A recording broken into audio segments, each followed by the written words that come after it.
Hello everyone, আমার আজকের বাংলা ক্লাসে আমি তোমাদের সবাইকে জানাই স্বাগত। আজকে আমরা ক্লাস 10-এর পথের দাবি বলে যে উপন্যাসের অংশটি আছে সেইটি নিয়ে পড়াশোনা করব। পথের দাবি ঔপন্যাসিক শরৎচন্দ্র চট্টোপাধ্যায়ের রচনা। শরৎচন্দ্র চট্টোপাধ্যায়ের জীবৎকাল 1876 থেকে 1938 খ্রিস্টাব্দ। রবীন্দ্রনাথের সমসাময়িক কালে যে সকল ঔপন্যাসিক তাঁদের স্বতন্ত্রতায় উজ্জ্বল হয়েছিলেন তাদের মধ্যে সবচেয়ে উল্লেখযোগ্য নাম শরৎচন্দ্র চট্টোপাধ্যায়। বাংলার গ্রাম জীবন তথা সাধারণ মানুষের জীবনের যে আশা আকাঙ্ক্ষা স্বপ্ন সম্ভাবনা সেইগুলোই তাঁর রচনায় বাঙ্ময় হয়ে উঠেছে এবং শরৎচন্দ্র চট্টোপাধ্যায়কে বলাই হয় কথাশিল্পী। এগুলো কিন্তু আমাদের একটু খেয়াল রাখতে হবে। এবারে পথের দাবি প্রসঙ্গে যদি আমরা কয়েকটা কথা একটু গোড়াতেই জেনে রাখি তাহলে ভালো হয়। তোমাদের যে অংশটা আছে সেটা কিন্তু পুরো উপন্যাসটা নয়, তোমাদের উপন্যাসের ষষ্ঠ পরিচ্ছেদের শেষের দিকটা থেকে আরম্ভ করে সপ্তম পরিচ্ছেদের শেষ দুটো অনুচ্ছেদ বাদে বাকি অংশটুকু তোমাদের পাঠ্যাংশ হিসেবে সংকলিত হয়েছে। এবারে একটু যদি পূর্বসূত্র বা পূর্ব প্রসঙ্গ আমরা আলোচনা করে নিই তাহলে সেখানে আমরা দেখব যে গল্পে পাঠ্যাংশের যে দ্বিতীয় প্রধান উল্লেখযোগ্য চরিত্র অপূর্ব, অর্থাৎ অপূর্ব হালদার, সে হিন্দু ব্রাহ্মণের ছেলে। এমএসসি পাশ করে সে চাকরির সন্ধানে রত ছিল। তার বাবা ছিলেন ডেপুটি ম্যাজিস্ট্রেট, কিন্তু তিনি ইংরেজি কালচারটাতেই বেশি অভ্যস্ত ছিলেন।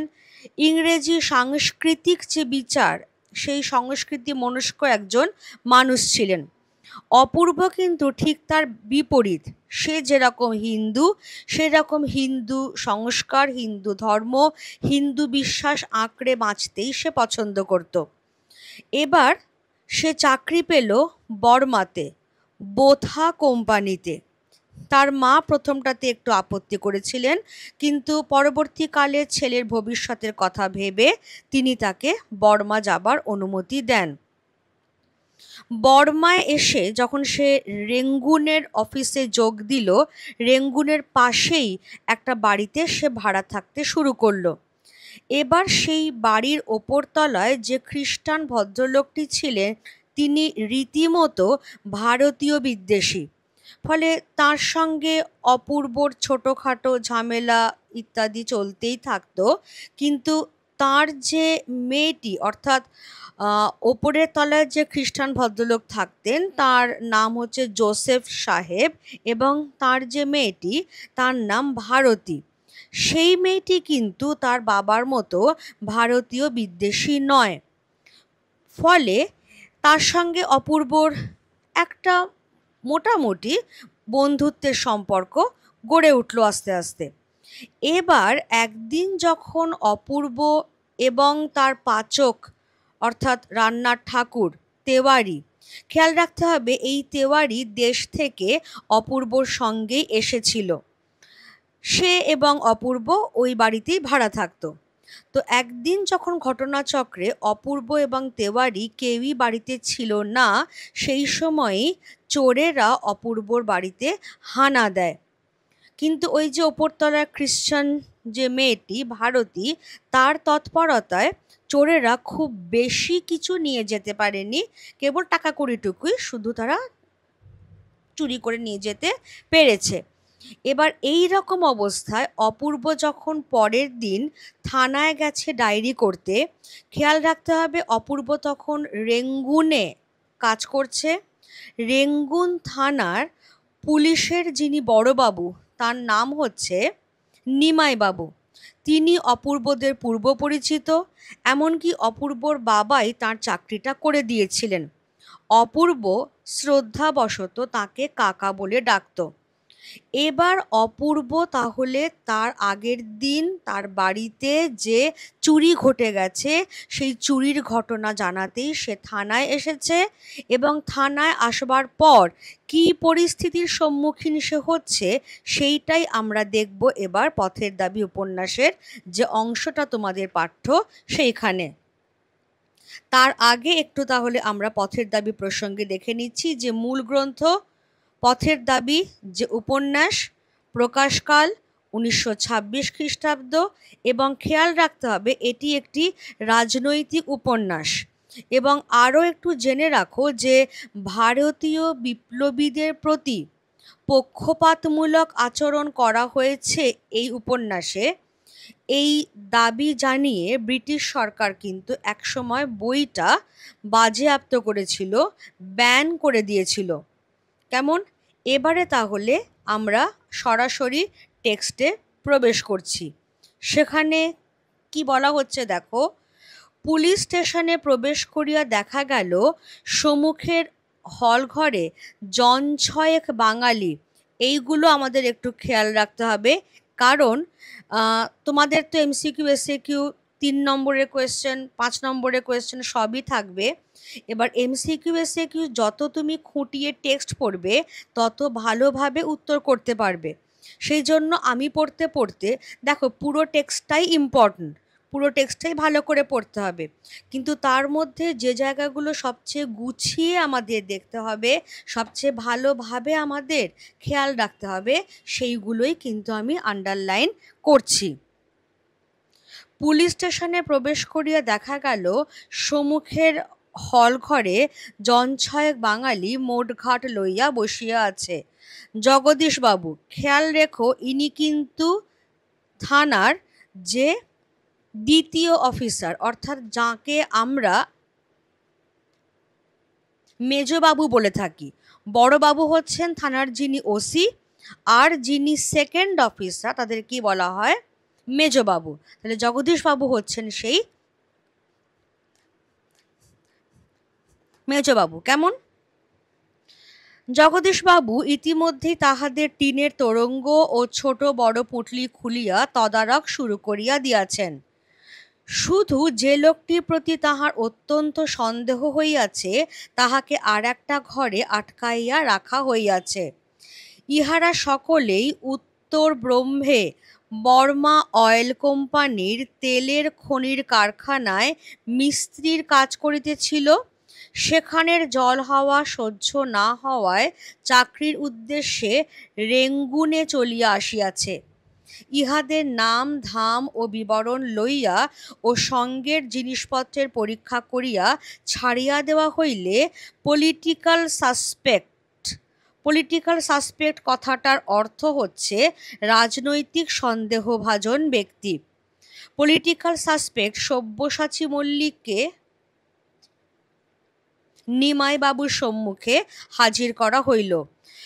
লোকটি কাশিতে কাশিতে আসিল। অত্যন্ত ফর্সা রং, রৌদ্রে পুড়িয়া যেন তামাটে হইয়াছে। বয়স 30-32-এর অধিক নয়, কিন্তু ভারী রোগা দেখাইল। এইটুকু কাশির পরিশ্রমেই সে হাঁপাইতে লাগিল। সহসা আশঙ্কা হয় সংসারের মেয়াদ বোধ করি বেশি দিন নাই। ভিতরের কি একটা দুরারোগ্য রোগে সমস্ত দেহটা যেন দ্রুত বেগে ক্ষয়ের দিকে ছুটিয়াছে। কেবল আশ্চর্য সেই রোগা মুখের অদ্ভুত দুটি চোখের দৃষ্টি। সে চোখ ছোট কি বড়, টানা কি গোল, দীপ্ত কি প্রভাহীন, এ সকল বিবরণ দিতে যাওয়াই বৃথা। অত্যন্ত গভীর জলাশয়ের মতো কি যে তাহাতে আছে। ভয় হয় এখানে খেলা চলিবে না, সাবধানে দূরে দাঁড়ানোই প্রয়োজন। ইহারি কোন অতল তলে তাহার ক্ষীণ প্রাণশক্তিটুকু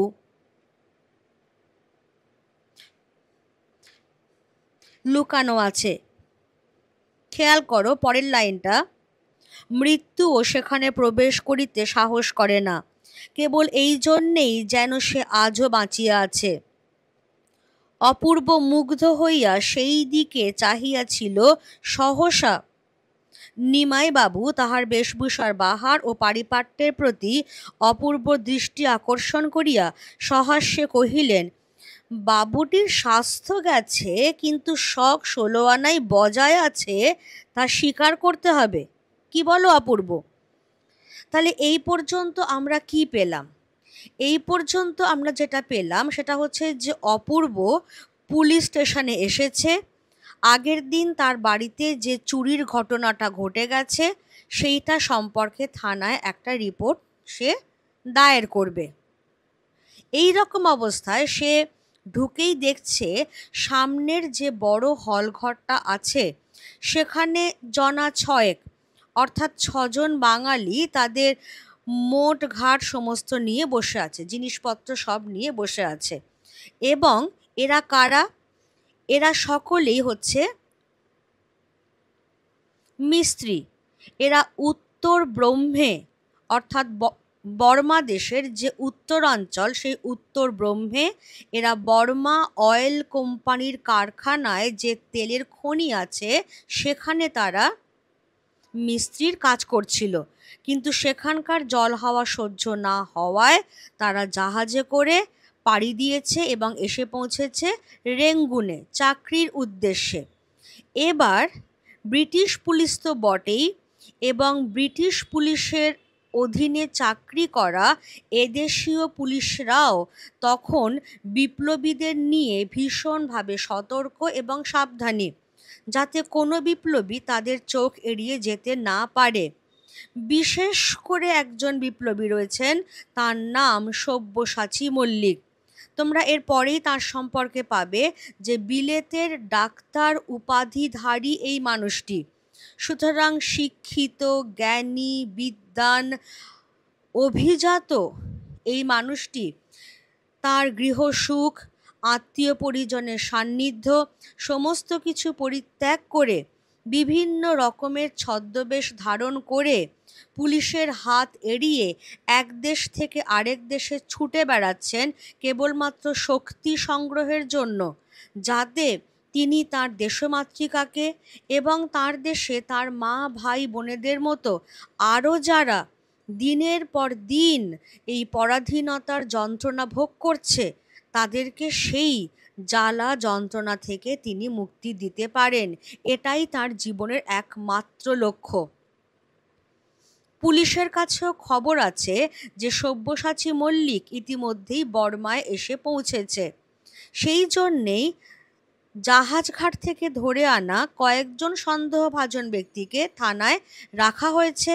তাদের মধ্যে এই 6জনের কথা তো আমরা পেয়েই গেলাম, যাদের টিনের তোরঙ্গ, তোরঙ্গ মানে হচ্ছে লোহা বা ইস্পাতের তৈরি বড় বাক্স, অর্থাৎ ট্রাঙ্ক যেগুলোকে আমরা বলি।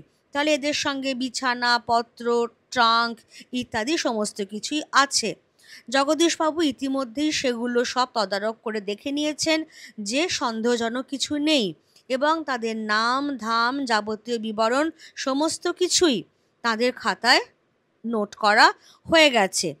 এবার একজন ব্যক্তিকে নিয়ে তার খুব সন্দেহ হয়েছে এবং তাকেই একটা আলাদা ঘরে বসিয়ে রাখা হয়েছে। হলেও হতে পারে তিনি পলিটিক্যাল সাসপেক্ট, অর্থাৎ রাজনৈতিক সন্দেহভাজন ব্যক্তি সব্যসাচী মল্লিক, যাকে পুলিশ খুঁজে বেড়াচ্ছে।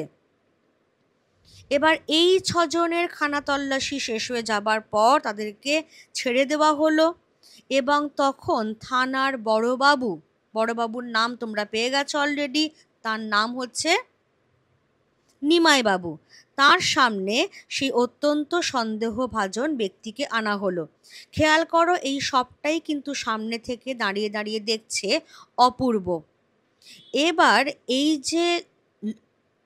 যে লোকটি অত্যন্ত সন্দেহভাজন, পলিটিক্যাল সাসপেক্ট, সেই লোকটি কিভাবে আসছে? প্রচণ্ড কাশতে কাশতে আসছে, অত্যন্ত ক্ষীণ রোগা সেই লোকটি। এইটুকু কাশির পরিশ্রমেই সে ধুঁকছে, এবং দেখে ভয় হয় যে তার আয়ু বোধহয় আর বেশি দিন নেই, কোনো দুরারোগ্য ব্যাধিতে সে আক্রান্ত।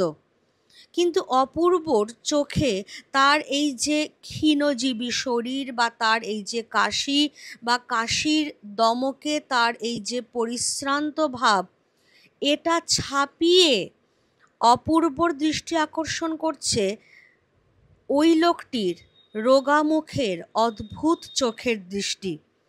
কারণ সেই চোখ টানা টানা কি গোল গোল, উজ্জ্বল কি প্রভাহীন, এ সমস্ত বৃথা, এ সমস্ত নিয়ে আলোচনা করাই চলে না। কারণ চোখের দৃষ্টিটা এখানে সবচেয়ে গুরুত্বপূর্ণ। অতলস্পর্শী, অন্তর্ভেদী সেই দৃষ্টি, তোমার ভেতরটা পর্যন্ত দেখে নেবে। এবং সেই জন্যেই ভয় হয় যে এর কাছে কোনো কৌশল করা চলবে না, সাবধানে বোধহয় দূরে দাঁড়ানোটাই ভালো। এবং তার এই যে প্রাণশক্তিটুকু যেন সেই গভীর জলাশয়ের মতো দৃষ্টির মধ্যেই কোথাও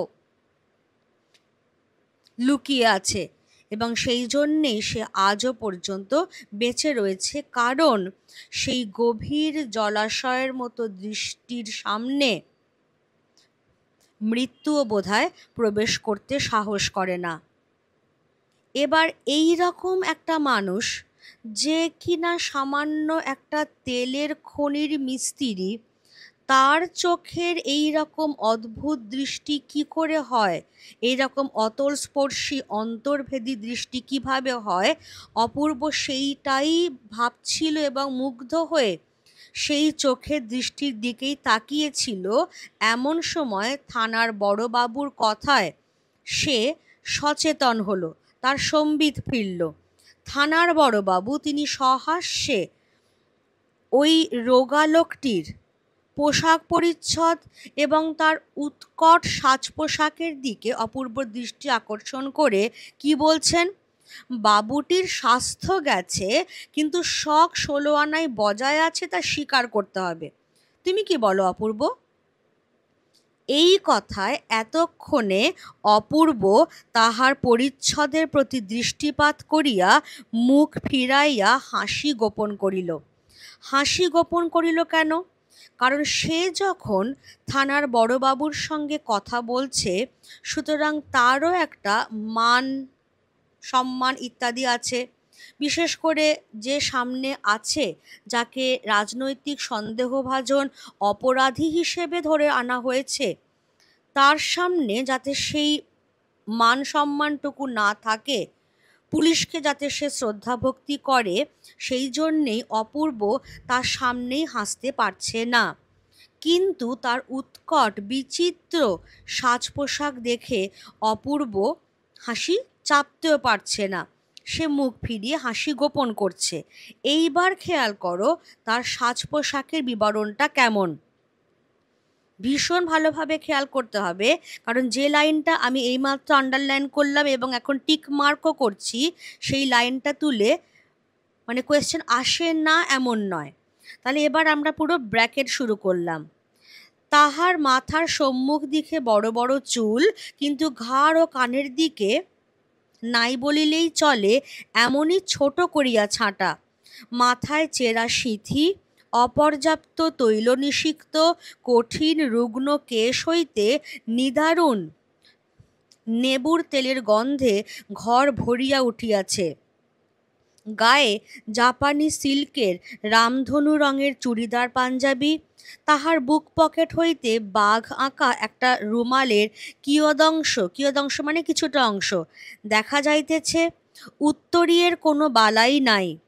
পরনে বিলাতি মিলের কালো মখমল পাড়ের সূক্ষ্ম শাড়ি, পায়ে সবুজ রঙের ফুল মোজা, হাঁটুর উপরে লাল ফিতা দিয়া বাঁধা, বার্নিশ করা পামশু, তলাটা মজবুত ও টিকসই করিতে আগাগোড়া লোহার নাল বাঁধানো, হাতে একগাছি হরিণের শিঙের হাতল দেওয়া বেতের ছড়ি। কয়দিনের জাহাজের ধকলে সমস্তই নোংরা হইয়া উঠিয়াছে। ইহার এই পর্যন্ত আমরা ব্র্যাকেটটা ক্লোজ করব, এবং এখানে আমি করেই দিলাম ভেরি ইম্পর্ট্যান্ট বলে। ইহার আপাদমস্তক অপূর্ব বারবার নিরীক্ষণ করিয়া কহিল, কাকাবাবু, এ লোকটিকে আপনি কোনো কথা জিজ্ঞেস না করেই ছেড়ে দিন। যাকে খুঁজছেন সে যে এ নয়, তার আমি জামিন হতে পারি। নিমাইবাবু চুপ করিয়া রহিলেন। অপূর্ব কহিল, আর যাই হোক, যাকে খুঁজছেন তার কালচারের কথাটা একবার ভেবে দেখুন। আচ্ছা, এই জায়গাটায় আমরা একটু দেখে নেব খুব ভালো করে। দুটো জিনিস দেখো। এক, অপূর্বর সামনে যখন সেই রোগা মানুষটিকে এনে হাজির করা হলো, যাকে পুলিশের দল ভেবেছে যে এই মানুষটা হলেও হতে পারে পলিটিক্যাল সাসপেক্ট সব্যসাচী মল্লিক, সেই মানুষটার যেটা সর্বপ্রথমেই অপূর্ব দৃষ্টি আকর্ষণ করেছিল তার চোখের দৃষ্টি। সেই যে অতলস্পর্শী অন্তর্ভেদী চোখের দৃষ্টি কোনো সাধারণ মিস্ত্রির হতেই পারে না। এটা হয়তো অপূর্ব মনে মনে বুঝতে পেরেছিল। এবার সেই জন্যেই যখন এই উৎকট সাজ পোশাক পরা মানুষটিকে তাদের সামনে আনা হলো, তখন অপূর্বই কিন্তু যেচেই বলছে যে একে আপনি কোনো কথা না জিজ্ঞাসা করেই ছেড়ে দিতে পারেন। যাকে খুঁজছেন অর্থাৎ সব্যসাচী মল্লিক, সে এ নয়, এটার আমি জামিন হতে পারি। মানে সে প্রাণপণে পুলিশের বড়বাবুকে কনভিন্স করবার চেষ্টা করছে যাতে এই মানুষটিকে কোনো রকম জিজ্ঞাসাবাদ না করা হয়, কারণ অপূর্ব হয়তো মনে মনে বুঝতে পেরেছে যে এই মানুষটি সব্যসাচী মল্লিক। আরও সে কি বলছে, যখন থানার বড়বাবু এতে প্রথমেই সম্মতিসূচক কিছু বলছেন না, তখন অপূর্ব আরও বলছে যে যাকে খুঁজছেন তার কালচারের কথাটা অন্তত ভেবে দেখুন। কালচার কথাটার মানে হচ্ছে সংস্কৃতি। একজন ব্যক্তি মানুষ বা একটা জনগোষ্ঠীর শিক্ষা দীক্ষা, আচার আচরণ, আদব কায়দা, রুচি, পোশাক আশাক, খাদ্যাভ্যাস সব কিছু মিলেই গড়ে ওঠে তার সংস্কৃতি বা কালচার। সুতরাং যে সব্যসাচী মল্লিক বিলেতের ডাক্তার উপাধিধারী, তার জ্ঞান বিদ্যা আভিজাত্য, তার সঙ্গে তো এই মানুষটার কোনো রকমেই তুলনা হতে পারে না, কারণ তার বিচিত্র উৎকট সাজ পোশাক। কীরকম আমরা একটু আগেই দেখলাম যে তার মাথার সামনের দিকে বড় বড় চুল, কিন্তু ঘাড় আর কানের দিকে চুল প্রায় নেই, এতটাই ছোট করে ছাঁটা। এবং সেই চুলে যে কতদিন তেল পড়ে না তার ঠিক নেই, কিন্তু এখন সে একটু বিলাসিতা করবে বলে, আমরা এর পরে পাবো দেখবে, এখন একটু বিলাসিতা করবে বলে সে লেবুর তেল মেখেছে, এবং সেই যে তেলের উৎকট গন্ধে থানাশুদ্ধ সকল লোকের মাথা ধরে গেছে ইতিমধ্যেই। মাথার সামনের দিকে চেরা সিঁথি, এবং সেইখানে যেটা আমরা পাচ্ছি তার গায়ে কি, জাপানি সিল্কের রামধনু রঙের চুড়িদার পাঞ্জাবি, অর্থাৎ বিচিত্র বর্ণের চুড়িদার পাঞ্জাবি, কিন্তু সঙ্গে কোনো উত্তরীয় নেই। অর্থাৎ পাঞ্জাবির সঙ্গে মানুষ গলায় যে একটা চাদর জাতীয় কিছু দেয়, যেটাকে আমরা উড়নি বলি, উত্তরীয় যেটা, সেটা দেওয়াই প্রথা, সেরকম কোনো উত্তরীয় তার কিন্তু নেই। এবং তার জামাটার বুক পকেট থেকে একটা বাঘ আঁকা রুমালের কিছুটা অংশ বেরিয়ে রয়েছে। এবার পরনে কি, পরনে হচ্ছে বিলিতি মিলের কালো মখমল পাড়ে সূক্ষ্ম শাড়ি, পায়ে দেখো কটকটে সবুজ রঙের একটা ফুল মোজা, এবং সেটা হাঁটুর ওপর পর্যন্ত উঠে এসেছে, সেখানে সেটা আবার লাল ফিতে দিয়ে বাঁধা। পায়ে যে পামশুটা পড়েছে সেটা চকচকে করবার জন্য বার্নিশ করা হয়েছে, এবং সেই পামশুটার তলাটা টেকসই করবার জন্য, মজবুত করবার জন্য লোহার নাল দিয়ে বাঁধানো। নাল কথাটা একটু দেখে নিও, ঘোড়া প্রভৃতি ভারবাহী পশুর খুঁড়ে লাগাবার লৌহ ফলক বিশেষ। দেখবে যখন ঘোড়ার গাড়ি যায়, খুব ভালো করে একটু ঘোড়ার খুরগুলো খেয়াল করবে, ওদের তলায় এরকম লোহার শক্ত ফলক মতো আটকানো থাকে, যেটাকে বলা হয় নাল। অনেকের বাড়িতেও এরকম ঘোড়ার নাল আটকানো থাকে শুভ শক্তির প্রতীক হিসেবে। তো এই ব্যক্তিটিও তার বার্নিশ করা পাম শুয়ের তলাটা টেকসই আর মজবুত করবার জন্য সেই রকমই ঘোড়ার নাল সে আটকিয়েছে। এবারে আরও কি, তার হাতে একটা হরিণের শিঙের হাতল দেওয়া বেতের ছড়ি। এবার এই যে তার বিচিত্র উৎকট সাজ পোশাক, সেটার মধ্যে দিয়ে মিস্ত্রি জাতীয় যে লোকেরা, তারা যখন সাজ পোশাক পরে, তারা যখন সাজগোজ করে, তাদের মধ্যে দিয়ে তাদের রুচিটা ফুটে ওঠে। অর্থাৎ একজন অভিজাত সম্প্রদায়ের মানুষ কখনোই এরকম উৎকট সাজ পোশাক কিন্তু করবে না। এইরকম উৎকট সাজ পোশাক করবে যাদের ঠিক রুচিবোধটা নেই, তারাই। তাহলে এখানে কি হয়েছে, আমাদের কিন্তু আর বুঝতে বাকি থাকছে না, বিশেষ করে লেখক ইচ্ছে করেই চোখের দৃষ্টির কথাটা আগেই বলে দিয়েছেন, আমাদের কিন্তু বুঝতে বাকি থাকছে না যে এই মানুষটিই হচ্ছে সব্যসাচী মল্লিক, এবং তিনি ইচ্ছাকৃতভাবেই এই রকম উৎকট, এই রকম রুচিহীন সাজ পোশাক করেছেন যাতে পুলিশের দল, যারা আদতে মূর্খ আহাম্মক, তারা তার সেই বাইরেটা নিয়েই ভুলে থাকে, তারা যাতে এই সমস্ত দেখে তাকে আর বিশেষ জিজ্ঞাসাবাদ করতে ইচ্ছা না রাখে, সেই জন্যই ইচ্ছাকৃতভাবেই, ইন্টেনশনালি সে এরকম রুচিহীন বিকট সাজ পোশাক পরে এসেছে। কেমন? আর অপূর্ব মরিয়া চেষ্টা করছে যাতে, যাকে সে ভাবছে যে হ্যাঁ এই মানুষটা সব্যসাচী মল্লিক হলেও হতে পারেন, সে যাতে কোনো মতেই পুলিশের হাতে ধরা না পড়ে। এবারে দ্বিতীয় কথাটা যখন কালচারের কথাটাই এলো, তখন থানার বড়বাবু তিনি এবার জিজ্ঞাসাবাদ শুরু করছেন। তাহলে আমরা কোথায় শেষ করেছিলাম? আর যাই হোক, যাকে খুঁজছেন তার কালচারের কথাটা একবার ভেবে দেখুন। নিমাইবাবু হাসিয়া ঘাড় নাড়িলেন, কহিলেন, তোমার নাম কি হে? আগে গিরিশ মহাপাত্র। তাহলে এবার সেই ব্যক্তিকে জিজ্ঞাসা করা হচ্ছে। একদম মহাপাত্র। তুমিও তেলের খনিতেই কাজ করছিলে না? এখন রেঙ্গুনেই থাকবে? তোমার বাক্স বিছানা তো খানা তল্লাশি হয়ে গেছে। দেখি তোমার ট্যাঁকে এবং পকেটে কি আছে। এর পরে একটু খেয়াল করবে, ভীষণ ভীষণভাবে এটা আসে।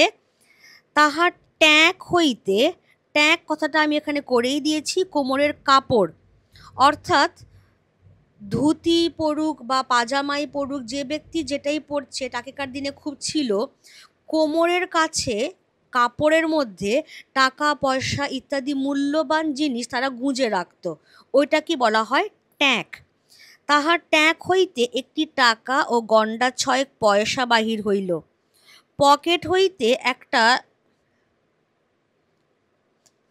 লোহার কম্পাস, মাপ করিবার কাঠের একটা ফুট রুল, কয়েকটা বিড়ি, একটা দেশলাই ও একটা গাঁজার কলিকা বাহির হইয়া পড়িল। ব্র্যাকেট ক্লোজ করছি এখানে। নিমাইবাবু কহিলেন, তুমি গাঁজা খাও? লোকটি অসংকোচে জবাব দিল, আগে না। তবে এ বস্তুটি পকেটে কেন? আগে পথে কুড়িয়ে পেলাম, যদি কারোর কাজে লাগে তাই তুলে রেখেছি। জগদীশবাবু এই সময় ঘরে ঢুকিতে নিমাইবাবু হাসিয়া কহিলেন, দেখো জগদীশ, কিরূপ সদাশয় ব্যক্তি ইনি।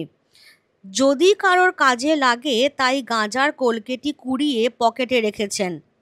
ক্ষণকাল মৌন থাকিয়া কহিলেন, গাঁজা খাবার সমস্ত লক্ষণই তোমাতে বিদ্যমান বাবা, বললেই পারতে খাই, কিন্তু কদিনই বা বাঁচবে, এই তো তোমার দেহ, আর খেও না, বুড়ো মানুষের কথাটা শুনো। মহাপাত্র মাথা নাড়িয়া অস্বীকার করে কহিল, আগে না, মাইরি খাইনে, তবে ইয়ার বন্ধু কেউ তৈরি করে দিতে বললে দি, এই মাত্র, নইলে নিজে খাইনে। জগদীশবাবু চটিয়া উঠিয়া কহিলেন, দয়ার সাগর, পরকে সেজে দিই, নিজে খাইনে। মিথ্যেবাদী কোথাকার। অপূর্ব কহিল, বেলা হয়ে গেল, আমি এখন তবে চললুম কাকাবাবু। নিমাইবাবু উঠিয়া দাঁড়াইয়া বলিলেন, আচ্ছা, তুমি এখন যেতে পারো মহাপাত্র। কি বলো জগদীশ, পারে তো? জগদীশ সম্মতি জানাইলে কহিলেন, কিন্তু নিশ্চয়ই কিছুই বলা যায় না ভায়া। আমার মনে হয় এ শহরে আরও কিছুদিন নজর রাখা দরকার। রাত্রের মেল ট্রেনটার প্রতি একটু দৃষ্টি রেখো। সে যে বর্মায় এসেছে এ খবর সত্য। জগদীশ কহিলেন, তাও হতে পারে, কিন্তু এই জানোয়ারটাকে ওয়াচ করবার দরকার নেই বড়বাবু। নেবুর তেলের গন্ধে ব্যাটা থানাশুদ্ধ লোকের মাথা ধরিয়ে দিলে। বড়বাবু হাসিতে লাগিলেন। অপূর্ব পুলিশ স্টেশন হইতে বাহির হইয়া আসিল এবং প্রায় তাহার সঙ্গে সঙ্গেই মহাপাত্র তাহার ভাঙা টিনের তোরঙ্গ ও চাটাই জড়ানো ময়লা বিছানার বান্ডিল বগলে চাপিয়া ধীর মন্থর পদে উত্তর দিকের রাস্তা ধরিয়া সোজা প্রস্থান করিল। তাহলে খেয়াল করো যে সব্যসাচী মল্লিক কতটা বুদ্ধিমান। কারণ প্রথমত পুলিশকে ধোঁকা দেবার জন্য তিনি এমনই উৎকট আর বিচিত্র সাজ পোশাক করেছেন যে পুলিশের দৃষ্টি যাতে সেই দিকেই থাকে। অপূর্বই কিন্তু কেবল মাত্র একজন যে সেই সব্যসাচী মল্লিকের অন্তর্ভেদী অতলস্পর্শী চোখের দৃষ্টি লক্ষ্য করতে পেরেছিল। বাকি পুলিশ তারা কিন্তু তাদের সাদা চোখে শুধু সেই গিরিশ মহাপাত্রের বাইরেটাই দেখেছে এবং সেটা নিয়ে তারা ঠাট্টা মজা বিদ্রূপ সমস্তটাই করেছে। এবং এই অভিনয়টাকে আরও জোরদার করবার জন্যই সব্যসাচী মল্লিক তার পকেটে ভরে রেখেছেন একটা গাঁজার কলকে, কারণ তিনি জানতেনই খানা তল্লাশি তো হবেই। এবার বাক্স বিছানা তল্লাশি আগেই হয়ে গেছিল। তার ওপরে তার এই বিকট সাজ পোশাক দেখে সকলেই হাসছে, বিদ্রূপ করছে, ঠাট্টা করছে। তারপরে যখন তার ট্যাঙ্ক এবং পকেট তল্লাশি করবার প্রসঙ্গ এলো, তো ট্যাঙ্ক থেকে কি বেরিয়েছে? বেশি কিছু পাওয়া যায়নি, কারণ সে তো হাজার হোক একটা গরিব লোক। সে উত্তর ব্রহ্মে বর্মা অয়েল কোম্পানির কারখানায় মিস্ত্রির কাজ করছিল। কাজেই তার ট্যাঙ্ক থেকে পাওয়া গেছে মাত্র 1 টাকা আর 6 গন্ডা পয়সা। এবার পকেট থেকে তার কাজের জিনিসপত্র পাওয়া যাচ্ছে। দেখো, একটা লোহার কম্পাস, মাপজোক করবার কাঠের একটা ফুট রুল। এবার মিস্ত্রি ধরনের লোকেরা যে নেশা টেশা তো করেই থাকে, তো সেই নেশাদ্রব্য হিসেবে কয়েকটা বিড়ি পাওয়া যাচ্ছে, একটা দেশলাই পাওয়া যাচ্ছে এবং পাওয়া যাচ্ছে একটা গাঁজার কলকে। এই গাঁজার কলকেটা তাহলে সব্যসাচী মল্লিক ইচ্ছাকৃতভাবেই তার জামার পকেটে ভরে রেখেছিলেন, যে যাতে পুলিশের বোকা বনতে যদি কিছুমাত্র বাকি থাকে এটা দিয়ে সেটা পূরণ হয়ে যায়। কারণ সত্যিই তাই, দেখা গেল যে সব্যসাচী মল্লিকের অনুমান একেবারেই যথার্থ। কারণ পুলিশের দলবল তখন সেই গাঁজার কলকেটাই নিয়েই পড়েছে, বিশেষ করে থানার বড়বাবু। তিনি তাকে জিজ্ঞাসা করছেন, তুমি গাঁজা খাও? গিরিশ মহাপাত্র ওরফে সব্যসাচী মল্লিক সরাসরি অস্বীকার করছেন, আগে না। তখন নিমাইবাবু বলছেন, তাহলে এই বস্তুটা অর্থাৎ এই গাঁজার কলকেটা তোমার পকেটে কেন? গিরিশ মহাপাত্র অম্লান বদলে বলছে যে সে নাকি পথে গাঁজার কলকেটা কুড়িয়ে পেয়েছিল। যদি কারোর কাজে লাগে, কারণ সে এতই সদাশয়, এতই পরোপকারী ব্যক্তি যে যদি কারোর একটা গাঁজার কলকে কাজে লাগে সেই জন্যেই সে সেটাকে কুড়িয়ে পকেটে রেখেছে। এবার তখন তার সবটাই তো অভিনয়, বোঝাই যাচ্ছে। কারণ আমরা জানি যে সব্যসাচী মল্লিক তিনিও জানেন যে শুধু সাজ পোশাকের দ্বারা কিন্তু পুলিশকে ধোঁকা দেওয়া যাবে না। সেই সাজ পোশাকের উপযোগী কথাবার্তা এবং অভিনয়টাও করতে হবে তাকে, যাতে একেবারে কোনো রকমভাবেই কোনো সন্দেহ না হয়, যাতে একেবারেই নিশ্চিত হওয়া যায় যে এই লোকটা খুবই সাধারণ মাপের একটা মিস্ত্রি, যে তেলের খনির কারখানায় কাজ করছিল উত্তর ব্রহ্মে, এখন রেঙ্গুনে চলে এসেছে। ফলে সে একটু যেহেতু শৌখিন প্রকৃতির মিস্ত্রি, তাই এরকম জামা কাপড়ের বাহারটা আমি কোট আনকোট ইউজ করলাম, অর্থাৎ এই রুচিবিহীন জামা কাপড়কে যদি বাহার বলা যায় তো তাই। এবং সেই সঙ্গেই দেখো মানানসই অভিনয়টাও কিন্তু করে যাচ্ছে কথাবার্তার মধ্যে। এই যে একটা টার্ম পেলাম না আমরা, আগে না মাইরি খাইনে, এই যে কথাটা বলা মাইরি, এটা কিন্তু সাধারণত যারা একটু মিস্ত্রি মজুর ধরনের তাদের কথাবার্তাতেই ব্যবহৃত হয়ে থাকে। আরও অভিনয়টাকে জোরদার করবার জন্য সে একটা গাঁজার কোলকেও নিয়ে এসেছে, যেটা নিয়ে এবার খেলাটা জমেছে। সেও অস্বীকার করছে যে না, সে গাঁজা খায় না। এবং থানার বড়বাবুও বলছেন যে কেন মিথ্যে কথা বলছো বাবা, কারণ গাঁজা খাবার সমস্ত লক্ষণই তোমাতে বিদ্যমান। এই যে তোমার রোগা ক্ষয়ে যাওয়া শরীর, এই যে তুমি কাশছো, যেন মনেই হচ্ছে তুমি কোনো দুরারোগ্য ব্যাধিতে আক্রান্ত, এই সমস্তই হচ্ছে গাঁজা খাবার লক্ষণ। তো বললেই পারতে খাই, কিন্তু আর খেও না, এই তো তোমার শরীর, এই তো ভগ্ন স্বাস্থ্য, আর খেও না, বুড়ো মানুষের কথাটা শুনো। তাহলে খেয়াল করো যে থানার বড়বাবুও কিন্তু সব্যসাচী মল্লিকের অভিনয়ে তিনি পুরোপুরি একদম কনভিন্সড হয়ে যাচ্ছেন যে এই মানুষটা সত্যি গিরিশ মহাপাত্র, এবং তিনি একজন প্রবীণ ব্যক্তি হিসেবে তাকে সদুপদেশও দিচ্ছেন যে এই তো তোমার শরীর, অর্থাৎ এই তো ভগ্ন স্বাস্থ্য, আর গাঁজা টাজা খেও না, বুড়ো মানুষ আমি, আমার কথাটা একটু শুনো। তখনও কিন্তু গিরিশ মহাপাত্র বলে যাচ্ছে আগে না মাইরি, মানে আমি দিব্যি করে বলছি আমি খাইনে, তবে হ্যাঁ যদি বন্ধু বান্ধব কেউ গাঁজা তৈরি করে দিতে বলে সেটা দিই মাত্র। এবার সেই রকম সময়টাতেই থানার যিনি সেকেন্ড অফিসার জগদীশবাবু সেই ঘরে প্রবেশ করাতে বড়বাবু তাকেই উদ্দেশ্য করে হাসতে হাসতে বলছেন, দেখো দেখো জগদীশ, আমরা কীরকম এক সদাশয় ব্যক্তিকে পেয়েছি, এমন পরোপকারী, এমন মহামানব তুমি আর পাবে না, যে কিনা নিজে গাঁজা খায় না, তবে অন্য কেউ যদি তৈরি করে দিতে বলে তবে সে তৈরি করে দেয়, এরকম মানুষ তুমি আর পাবে।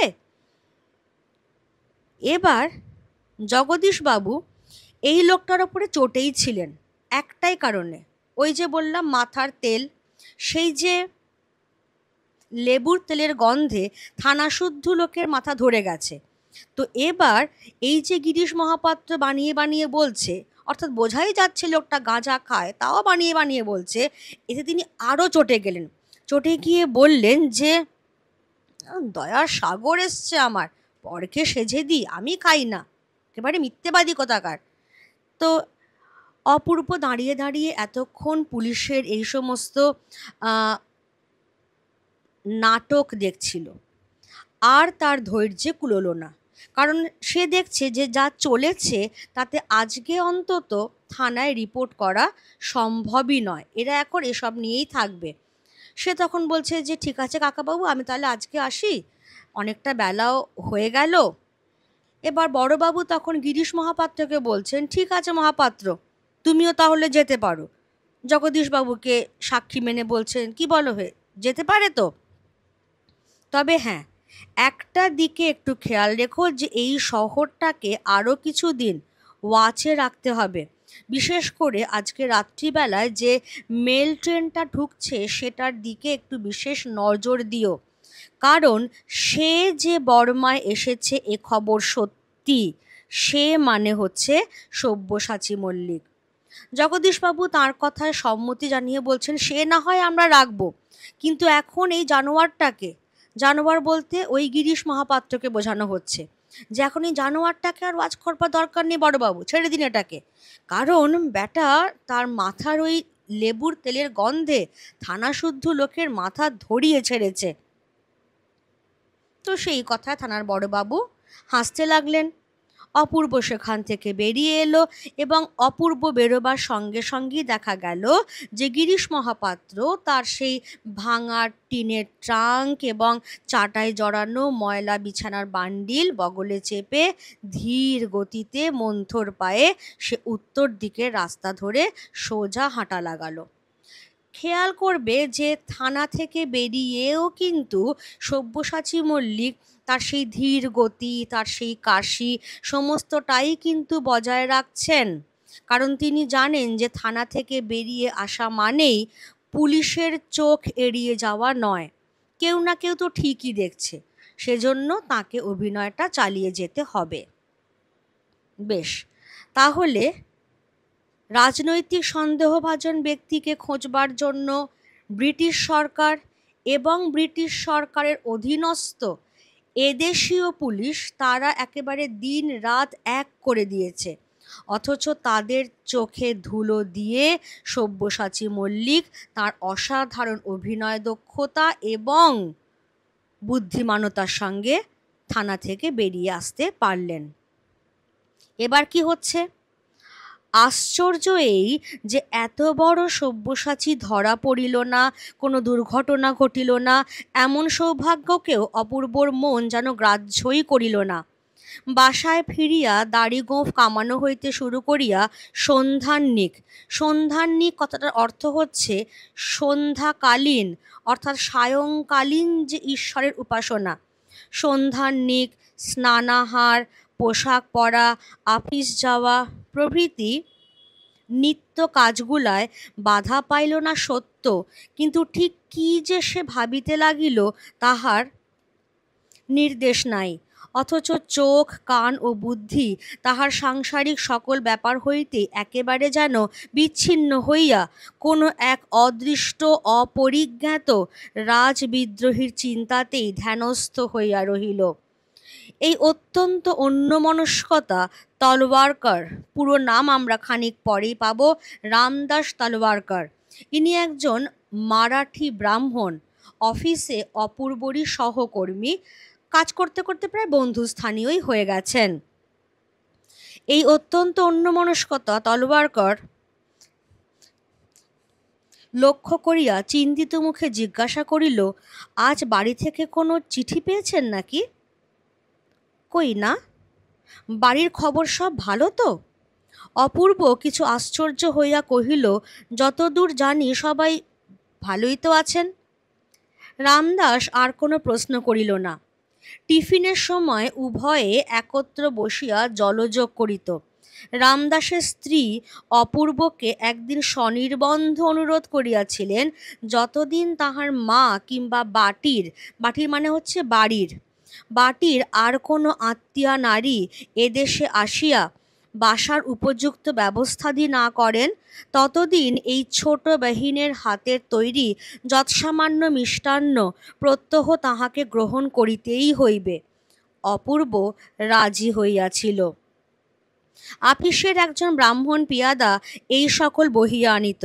আজও সে নিরালা পাশের ঘরটায় ভোজ্য বস্তুগুলি যখন সাজাইয়া দিয়া গেল, তখন আহারে বসিয়া অপূর্ব নিজেই কথা পাড়িল, কাল তাহার ঘরে চুরি হইয়া গেছে, সমস্তই যাইতে পারিত কেবল উপরের সেই খ্রিশ্চান মেয়েটির কৃপায় টাকা কড়ি ছাড়া আর সমস্ত বাঁচিয়াছে। সে চোর তাড়াইয়া, সে মানে হচ্ছে ওপরের সেই খ্রিশ্চান মেয়েটি, দরজায় নিজের তালা বন্ধ করিয়াছে।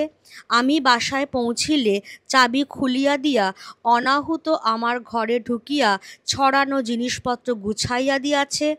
সমস্ত ফর্দ করিয়া কি আছে আর কি গেছে তার এমন নিখুঁত হিসাব করিয়া দিয়াছে যে বোধহয় তোমার মতো পাশ করা অ্যাকাউন্টেন্টের পক্ষেও বিস্ময়কর। বাস্তবিক এমন তৎপর এত বড় কার্যকুশলা মেয়ে আর যে কেহ আছে মনে হয় না হে তলওয়ারকর, তাছাড়া এত বড় বন্ধু। রামদাস কহিল, তারপর?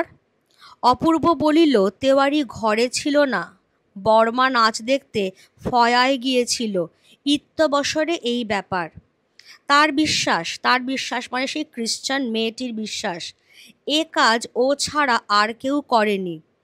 আমারও অনুমান কতকটা তাই, চুরি না করুক, সাহায্য করেছে।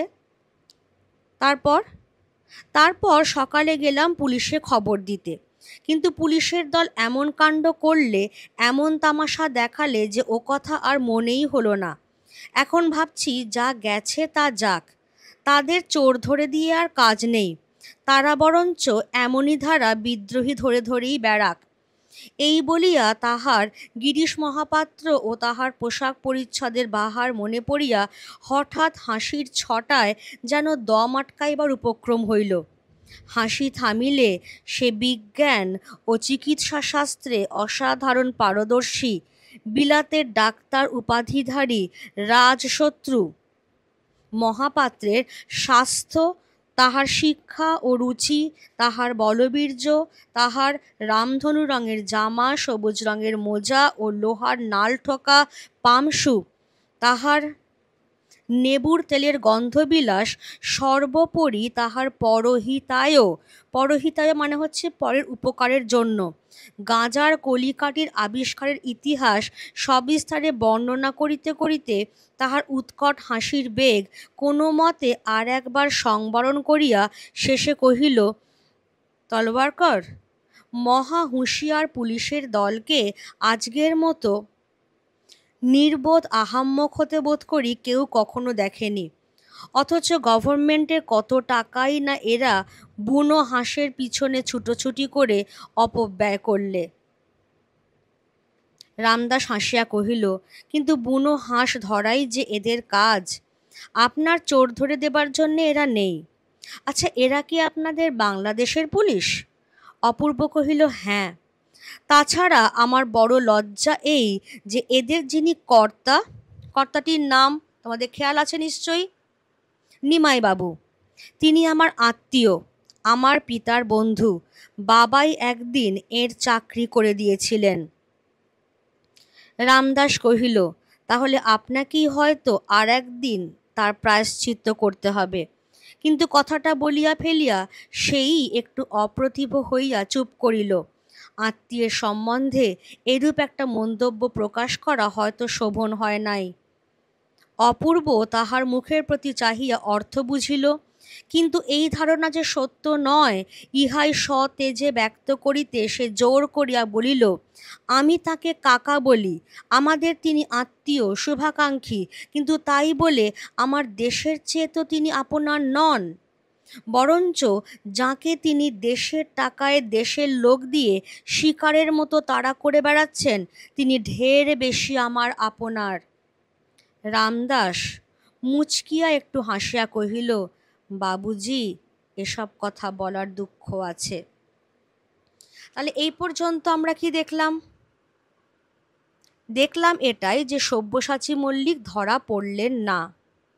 কিন্তু এই যে এত বড় একটা ঘটনা যে সব্যসাচী মল্লিক ধরা পড়লেন না, সেইটা যেন অপূর্বকে ততটা তার মনে অভিঘাত তৈরি করতে পারল না যতটা এই সব্যসাচী মল্লিক মানুষটা ঠিক কেমন। তিনি বিলেতের ডাক্তার উপাধিধারী, চিকিৎসা শাস্ত্রের সুপণ্ডিত, অথচ নিজের ঘর আত্মীয় পরিজন সব কিছু ত্যাগ করে তিনি কেবলমাত্র দেশের মানুষকে স্বাধীনতা দেবেন বলে নিজের প্রাণের ঝুঁকি নিয়ে এক জায়গা থেকে আরেক জায়গায় ছুটে বেড়াচ্ছেন। এই চিন্তাতেই সে বিভোর হয়ে রইল। সে সমস্ত কাজকর্মই করছে, প্রতিদিনকার যা তার কাজ বলো, খাওয়া দাওয়া, অফিসে যাবার জন্য পোশাক পরা, সন্ধাননিক করা, সমস্তই করছে, কিন্তু তার মন পড়ে আছে সেই অদেখা অজানা রাজবিদ্রোহীর দিকে। ফলে যখন পুলিশ থানা থেকে বাড়িতে ফিরে সে পোশাক বদলে অফিসে আসছে, তার এই প্রচণ্ড অন্যমনস্কতা কিন্তু চোখ এড়াচ্ছে না তার বন্ধুস্থানীয়, তার সহকর্মী রামদাস তলওয়ারকারের। তিনি ভাবছেন যে অপূর্ব হয়তো বাড়ি থেকে এমন কোনো চিঠি পেয়েছে যে চিঠিতে কোনো দুঃসংবাদ রয়েছে, আর সেই জন্যই অপূর্ব হয়তো চিন্তিত। কিন্তু যখন সে জিজ্ঞাসা করছে কোনো বাড়ি থেকে চিঠি পেয়েছেন, অপূর্ব আশ্চর্য বলছে যে না, তিনি আবার বলছেন যে বাড়ির খবর সব ভালো তো? অপূর্ব আরও আশ্চর্য হয়ে বলছে যে হ্যাঁ, যতদূর জানি সবাই ভালোই তো আছেন। রামদাস আর কথা বাড়াচ্ছেন না। অর্থাৎ সহকর্মী হতে পারেন, কিন্তু সহকর্মীর কতটা তার সীমাবদ্ধতা সেটাও তিনি ভালোভাবেই জানেন, যে কতটা জিজ্ঞাসা করা যায় আর কোথায় থামতে হয়। সেজন্যই রামদাস আর কোনো প্রশ্ন করছেন না। এবার যখন অপূর্ব, সে আর রামদাস প্রতিদিন তারা একসঙ্গে জলযোগ মানে টিফিনটা করতে বসতো। কারণ রামদাসের স্ত্রী, সে একদিন অপূর্বকে স্বনির্বন্ধ অনুরোধ করেছিল যে যতদিন পর্যন্ত না, কারণ অপূর্ব তো বিদেশ বিভুঁইয়ে এসে একা আছে না, তো সেই জন্য যতদিন পর্যন্ত না অপূর্বর মা বা তার বাড়ির আর কোনো আত্মীয়া মহিলা এসে তার সংসার গুছিয়ে দিয়ে যাচ্ছেন, তার থাকা খাওয়ার ঠিকঠাক ব্যবস্থা করে দিয়ে যাচ্ছেন, ততদিন যেন অপূর্ব রামদাসের স্ত্রীকেই তার বোন বলে ভাবে, এবং বোনের তৈরি সামান্য মিষ্টি যেন প্রতিদিন সে গ্রহণ করে। এখানে তোমরা সবাই বুঝতে পারছো যে মিষ্টান্ন বলতে কিন্তু মিষ্টি বোঝাচ্ছে না। অর্থাৎ যে খাবার সে তার স্বামীর জন্য পাঠাচ্ছে, সেটাই সে আরেকটু বেশি করে অপূর্বর জন্য পাঠাচ্ছে, যাতে অপূর্বও সেই খাবারটা খায়, কারণ তাকে এখানে দেখাশোনা করবার মতো কেউ নেই। অপূর্ব তার বোনের মতো রামদাসের স্ত্রীর এই অনুরোধে রাজি হয়েছিল, এবং তারপর থেকে প্রত্যেক দিনই অফিসে টিফিনের টাইমটায় তারা একসঙ্গেই জলযোগ সারে। তারা যে ঘরে বসে কাজ করে সেই ঘর সংলগ্ন আরেকটা ছোট্ট ঘর আছে, সেখানেই তারা একসঙ্গে বসে খাওয়া দাওয়া করে। সেদিনকেও তারা সেখানেই খাওয়া দাওয়া করছিল, এবং খেতে বসে অপূর্ব নিজেই আগের দিন তার বাড়িতে ঘটে যাওয়া চুরির কথাটা পারছে। ওই যে বললাম, রামদাস কিন্তু আর কিছু জিজ্ঞাসা করছেন না, কারণ তিনি জানেন যে তার সীমাটা কত দূর। এবার অপূর্ব সে খেতে বসে নিজেই বলছে যে আগের দিন তার বাড়িতে চুরি হয়ে গেছে। সব কিছুই যেতে পারত, কারণ সেও বাড়িতে ছিল না, তেওয়ারিও ছিল না, কিন্তু ওপরতলার ওই খ্রিশ্চান ভদ্রলোকের যে মেয়েটি, তার তৎপরতায় শুধু টাকা করেই গেছে, বাকি আর সমস্তই রক্ষা পেয়েছে। সেই মেয়েটি চোর তাড়িয়েছে এবং অপূর্বের দরজায় নিজের তালা আটকিয়েছে। অপূর্ব যখন বাড়িতে ফিরেছে তখন সেই তালা খুলিয়ে সে অপূর্বকে ঘরে ঢুকিয়েছে, এবং সে নিজেও ঘরে ঢুকে এসেছে, এবং তারপরে সে পরিষ্কার একটা ফর্দ করে কি চুরি গেছে আর কি আছে তার একটা তালিকা ধরিয়ে দিয়েছে, এবং এমন নিখুঁত সেই হিসেব যে অপূর্ব মুগ্ধ হয়ে বলছে যে তোমার মতো পাশ করা অ্যাকাউন্টেন্টের পক্ষেও বোধহয় এত নিখুঁত হিসেব করা সম্ভব নয়। এবং প্রশংসায় পঞ্চমুখ হচ্ছে অপূর্ব, সেই মেয়েটির প্রশংসায়, যে এমন কার্যকুশলা মেয়ে সচরাচর দেখা যায় না, তাছাড়া এত বড় বন্ধু, কারণ এই রকম উপকার একজন বন্ধুই হয়তো করতে পারে। রামদাস কৌতূহলী হয়ে বলছেন, তারপর কি ঘটলো? অপূর্ব তখন বলছে যে তারপরে তো সকালবেলা গেলাম থানায় চুরির খবরটা রিপোর্ট লেখাতে, কিন্তু থানায় গিয়ে পুলিশের দলকে এমন এমন আমি ড্রামা করতে দেখলাম, এমন তাদেরকে বোকা হতে দেখলাম, যে আমার আর রিপোর্ট লেখাবার ধৈর্য কুলোলো না। বলতে বলতেই সে গিরিশ মহাপাত্রের বর্ণনা দিচ্ছে, যে ভাবতে পারো তলওয়ারকর, যে চিকিৎসা শাস্ত্রে পণ্ডিত, যে মানুষটা বিলেতের ডাক্তার উপাধিধারী, সেই মানুষটার শিক্ষা দীক্ষা রুচি আভিজাত্য যেমন হবে, গিরিশ মহাপাত্রের কি সেই রকম হবে? অথচ পুলিশের দল গিরিশ মহাপাত্রকে নিয়েই পড়েছে, যে সে নাকি হলেও হতে পারে সব্যসাচী মল্লিক। তাহলে অপূর্ব যেহেতু পুরোপুরি নিশ্চিত ছিল না যে গিরিশ মহাপাত্রই সব্যসাচী মল্লিক, সেই জন্য সে কিন্তু আর সেই অন্তর্ভেদী অতলস্পর্শী চোখের দৃষ্টির কথাতে গেল না, সে শুধু বাইরের কথাটা নিয়েই থাকলো। এবং আরও বলল যে তখনই আমি ভেবে দেখলাম যে থাক, আমার চোর ধরে দিয়ে পুলিশের আর কাজ নেই, তারা এই রকম করে বিপ্লবীদেরই ধরে ধরে বেড়াক। শুধু ভাবতে একটাই খারাপ লাগে যে গভর্নমেন্টের কত টাকাই না এরা বুনো হাঁসের পেছনে ছোটাছুটি করে স্রেফ অপব্যয় করছে। বুনো হাঁস অর্থাৎ যে হাঁস সচরাচর ধরা যায় না, অর্থাৎ এমন একটা কিছুর পেছনে আমি দৌড়চ্ছি যেটা হয়তো আমার কাছে অধরাই থেকে যাবে, অথচ ব্রিটিশ পুলিশ এবং ব্রিটিশের অধীনে চাকরি করা বাংলাদেশের পুলিশ তারা ইংরেজ সরকারের কাছ থেকে মাইনে নিয়ে এদেশের মানুষ হয়ে এদেশের বিপ্লবীদের ধরবার কাজেই যুক্ত হয়েছে। তলওয়ারকর সেই জন্যই যখন জিজ্ঞাসা করছেন যে আচ্ছা এরা কি আপনার বাংলাদেশের পুলিশ, তখন অপূর্ব বলছে যে হ্যাঁ। আর তার থেকেও বড় লজ্জা যে বর্মা থানার যিনি বড়বাবু তিনি আমার বাবার বন্ধু, আমাদের আত্মীয় স্থানীয়, এবং আমি তাকে কাকা বলি। তখন রামদাস তলওয়ারকর বলছেন তাহলে এই অপরাধের প্রায়শ্চিত্ত তো আপনাকেই একদিন করতে হবে। কোন অপরাধ? অপূর্বর বাবাই নিমাইবাবুর চাকরিটা করে দিয়েছিলেন, অর্থাৎ বাংলাদেশের মানুষ সে ব্রিটিশ সরকারের অধীনে চাকরি করছে, এই যে অপরাধটা হয়ে গেছে অপূর্বর বাবার দ্বারা তার প্রায়শ্চিত্ত ছেলে হয়ে তো অপূর্বকেই করতে হবে। কথাটা বলেই রামদাস একটু অপ্রতিভ হয়ে যাচ্ছে, একটু অপ্রস্তুত হয়ে যাচ্ছে, কারণ তার ভাবনা হচ্ছে যে আত্মীয় সম্পর্কে এইরকম কথা বলাটা বোধহয় রামদাসের উচিত হয়নি।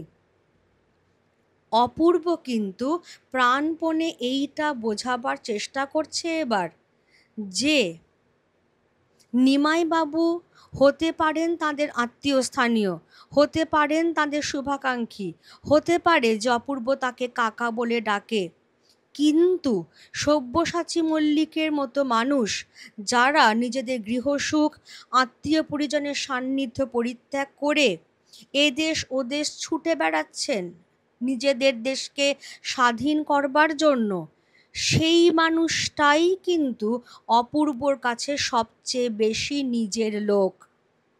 রামদাস তলওয়ারকর অপূর্বকে সাবধান করে দিয়ে বলছে, বাবুজি এসব কথা বলার কিন্তু দুঃখ আছে, অর্থাৎ যদি এই সমস্ত দেশদ্রোহিতার কথা ইংরেজ সরকারের কানে যায় তাহলে কিন্তু অপূর্বকেও তার দণ্ড ভোগ করতে হবে।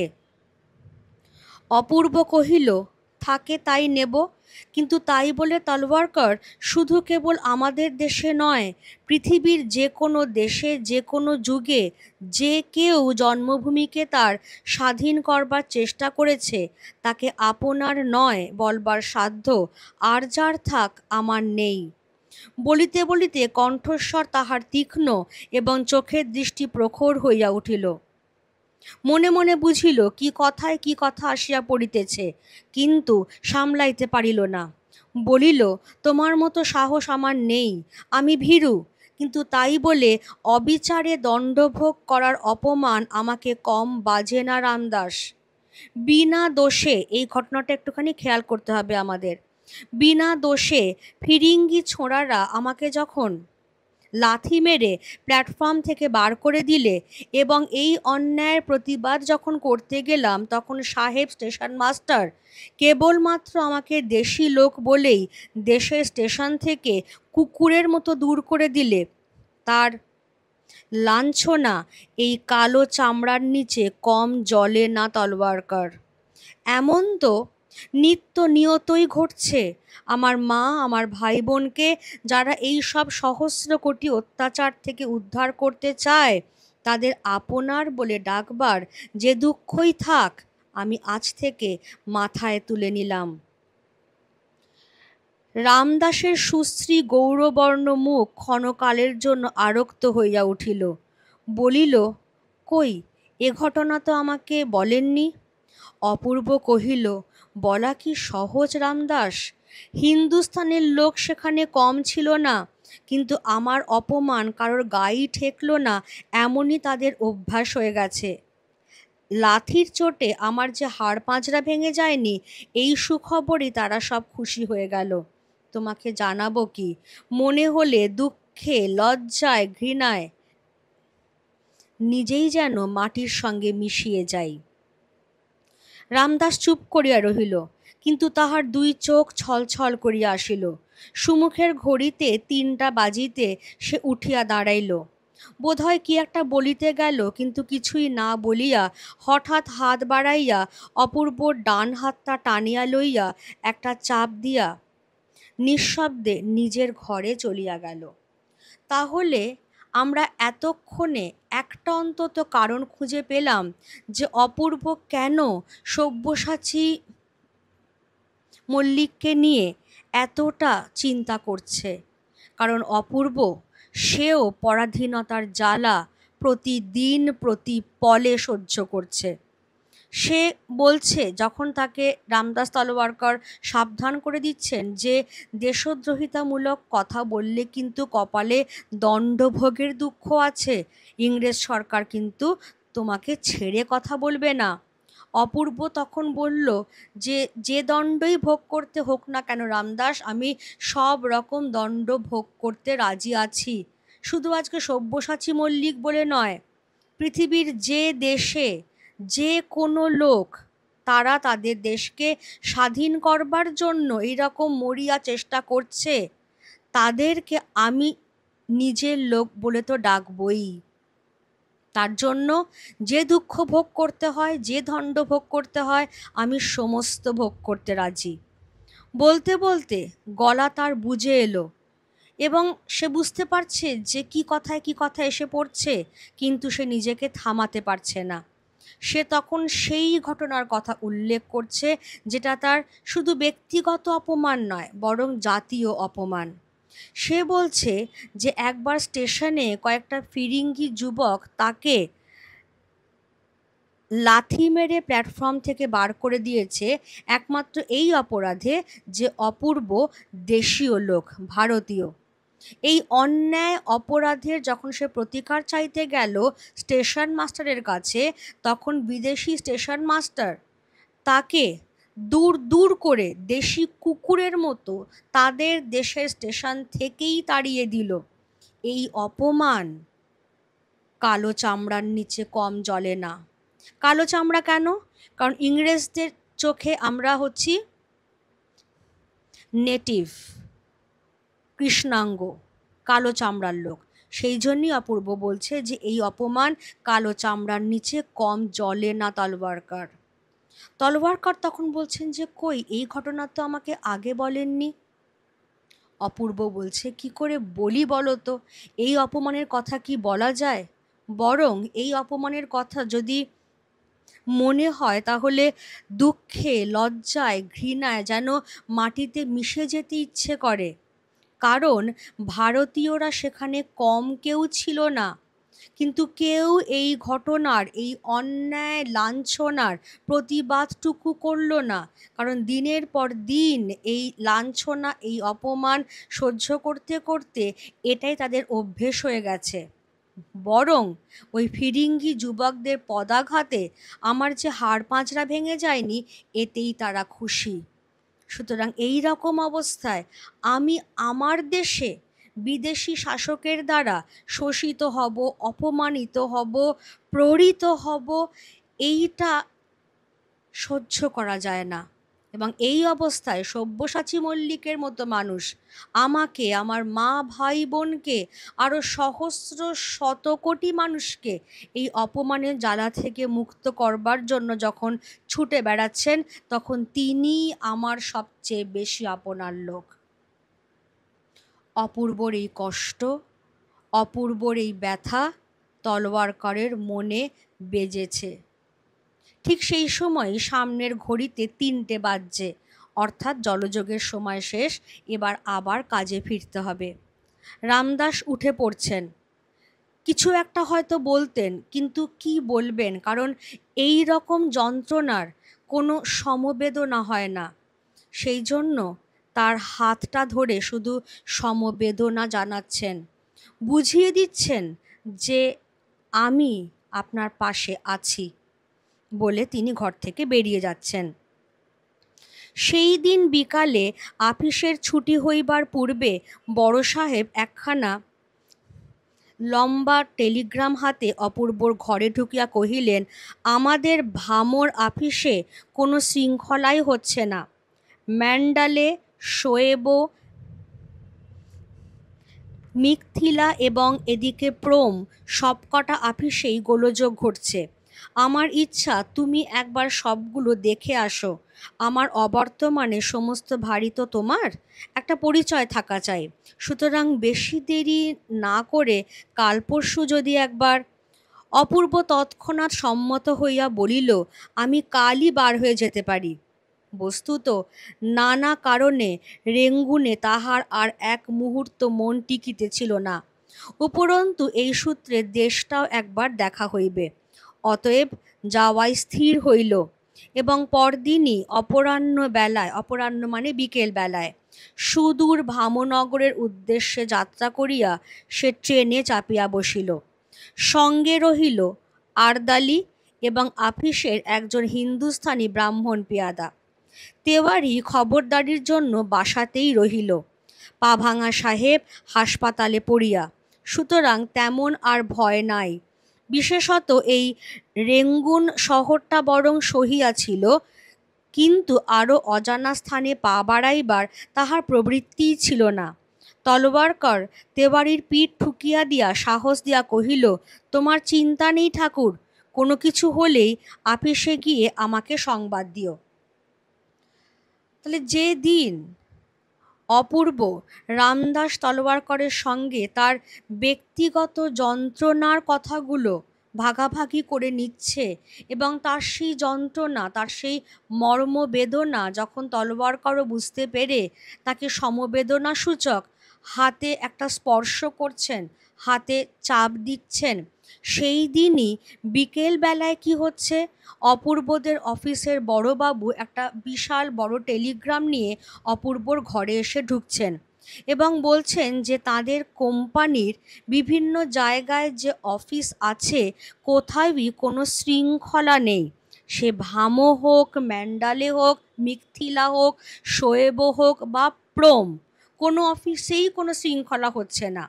এই অবস্থায় অফিসের বড়বাবুর একান্ত ইচ্ছে অপূর্ব যেন একবার সবকটা অফিসেই ঘুরে আসে, কারণ বড়বাবু রিটায়ার করলে তার জায়গাতে অপূর্বই বসবে।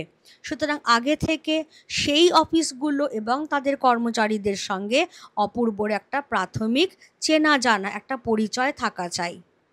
সুতরাং খুব বেশি যদি দেরি না করে অপূর্ব তাহলেই ভালো হয়। যদি কাল পরশু বেরিয়ে পড়তে পারে, অপূর্ব সঙ্গে সঙ্গেই রাজি হয়ে গেল। কারণ নানা কারণে রেঙ্গুনে তার সত্যিই মন টিকছিল না।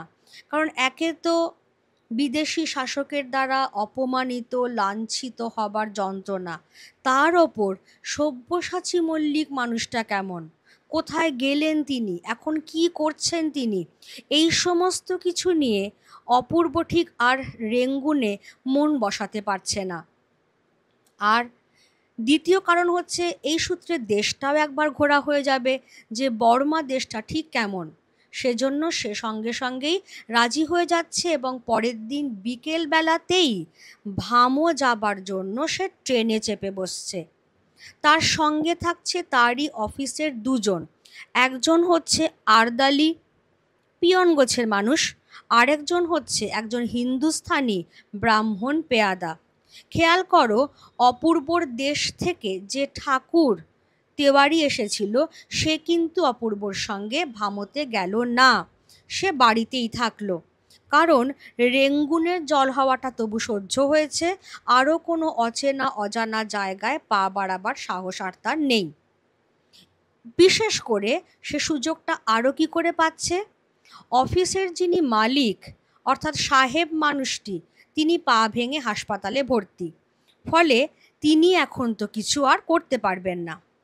তার ওপর আবার তলবারকর তার পিঠ চাপড়ে দিয়ে, তার পিঠ ঠুকে দিয়ে তাকে সাহস যোগাচ্ছেন এবং বলছেন যে তোমার কোনো চিন্তা নেই ঠাকুর। তাহলে খেয়াল করো, ঠাকুর বলতে কিন্তু এখানে তলবারকর তেওয়ারিকে বোঝাচ্ছেন। যেতে বাড়ির কোনো চিন্তা নেই, যদি কোনো কিছু হয় অসুবিধে তাহলে সে অফিসে এসে সরাসরি তলোয়ারকরকে যেন জানায়। তাহলে এই ঘটনার মধ্যে দিয়ে আমরা কিন্তু আরও একবার তলোয়ারকরের যে মহানুভবতা, উদারতা, তার পরিচয়টাও পাচ্ছি। গাড়ি ছাড়িতে বোধ করি তখনও মিনিট পাঁচেক বিলম্ব ছিল। অপূর্ব হঠাৎ চকিত হইয়া বলিয়া উঠিল, ওই যে। তলোয়ারকর ঘাড় ফিরাইতেই বুঝিল এই সেই গিরিশ মহাপাত্র। সেই বাহারে জামা, সেই সবুজ রঙের ফুল মোজা, সেই পামসু এবং ছড়ি, প্রভেদের মধ্যে এখন কেবল সেই বাঘ আঁকা রুমালখানি বুক পকেট ছাড়িয়া তাহার কণ্ঠে জড়ানো। মহাপাত্র এই দিকেই আসিতেছিল। সুমুখে আসিতেই অপূর্ব ডাকিয়া কহিল, কি হে গিরিশ, আমাকে চিনতে পারো? কোথায় চলেছ? গিরিশ শশব্যস্তে একটা মস্ত নমস্কার করিয়া কহিল, আগে চিনতে পারি বই কি বাবু মশাই, কোথায় আগমন হচ্ছেন? এখানে আগমন আমরা জানি আসা, আসলে কিন্তু সে ওই স্থানীয় ভাষায় কথা বলছে, অর্থাৎ বোঝাতে চাইছে যে অপূর্ব কোথায় যাচ্ছে। অপূর্ব সহাস্যে কহিল, আপাতত ভামো যাচ্ছি। তুমি কোথায়? গিরিশ কহিল, আগে এনাঞ্জান থেকে দুজন বন্ধু নৌক আসার কথা ছিল, বলে এবার সে সেই পুরনো প্রসঙ্গ টানছে, ওই থানার ঘটনাটা। আমাকে কিন্তু বাপু ঝুটমুট হয়রান করা।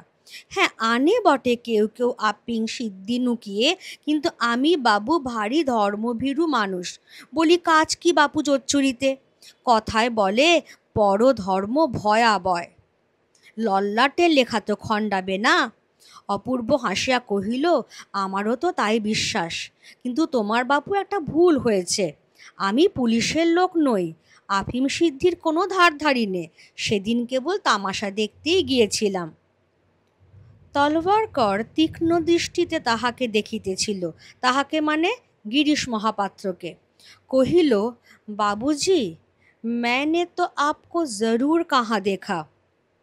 गिरीश कहिल, आश्चर्य नहीं है बाबू साहेब, नौकरीर वास्ते केत्ता जायगाय तो घूमता है। অপূর্বকে বলিল, কিন্তু আমার ওপর মিথ্যে সন্দেহ রাখবেন না বাবু মশাই, আপনাদের নজর পড়লে চাকরিও একটা জুটবে না। আপনাদের মানে হচ্ছে পুলিশের।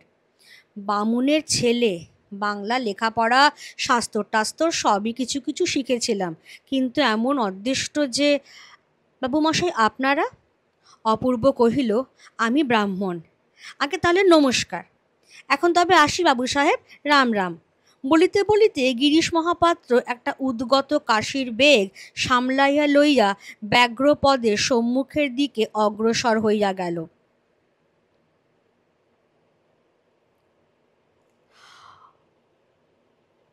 অপূর্ব কহিল, এই সব্যসাচীটির পিছনেই কাকাবাবু সদল বলে এদেশ ওদেশ করে বেড়াচ্ছেন তলোয়ারকর। বলিয়া সে হাসিল, কিন্তু এই হাসিতে তলোয়ারকর যোগ দিল না। পরক্ষণে বাঁশি বাজাইয়া গাড়ি ছাড়িয়া দিলে সে হাত বাড়াইয়া বন্ধুর করমর্দন করিল, কিন্তু তখনও মুখ দিয়া তাহার কথাই বাহির হইল না।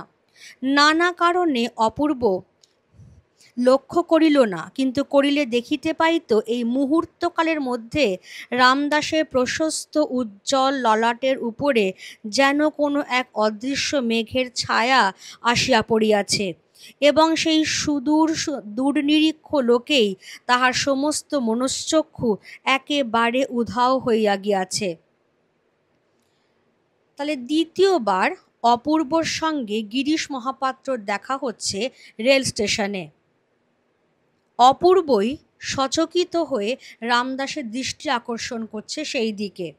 রামদাস ঘাড় ফিরিয়ে পোশাক পরিচ্ছদ দেখেই বুঝতে পারছে যে এই হচ্ছে অপূর্বের বলা সেই গিরিশ মহাপাত্র। সাজ পোশাক একই রকম আছে, শুধু তফাতের মধ্যে এই যে বাঘ আঁকার রুমালটি এখন আর পকেটে নেই, তার গলায় জড়ানো। এবার সে এই দিকেই আসছিল, খেয়াল করেনি সে অপূর্বদের। অপূর্বই তাকে ডাকলো। তাহলে অপূর্ব ট্রেনে চেপে বসে আছে, জানলার বাইরে দাঁড়িয়ে রয়েছেন রামদাস তলওয়ারকর। স্টেশনে হন্তদন্ত হয়ে আসছে গিরিশ মহাপাত্র। এই হচ্ছে সিচুয়েশন। এই রকম অবস্থায় অপূর্ব তাকে ডেকে বলছে, আমাকে চিনতে পারছো গিরিশ মহাপাত্র? কোথায় যাচ্ছ?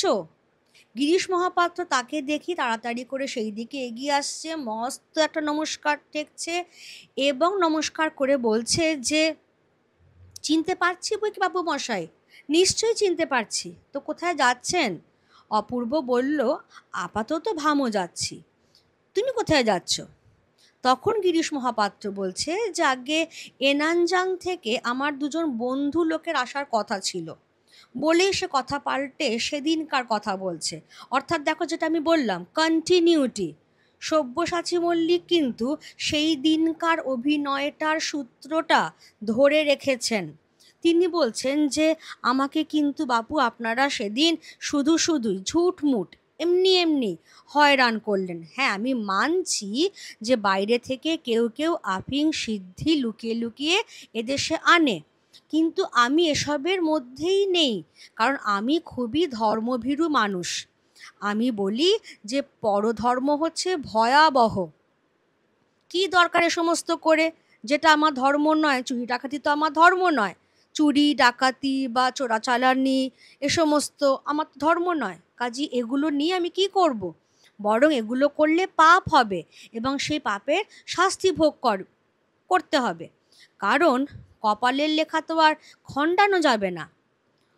অপূর্ব বলল, আমিও সেটাই বিশ্বাস করি মহাপাত্র, যে যে যেমন কাজ করবে সে তেমনই দণ্ডভোগ করবে। কিন্তু তোমার না একটা জায়গায় ভুল হচ্ছে। আমি কিন্তু বাপু পুলিশের লোক নই, সেদিন নেহাত তামাশা দেখতেই থানায় গিয়েছিলাম।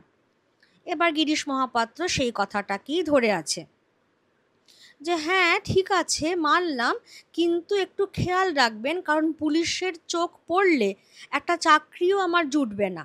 বলে সে নিজের পরিচয় দিয়ে বলছে যে সে বাঙালির ছেলে, পড়াশোনাও জানে, শাস্ত্রটাস্ত্রও কিছু শিখেছে, কিন্তু এমনই কপাল যে ঠিকঠাক মতো একটা চাকরি সে জোগাড় করতে পারছে না।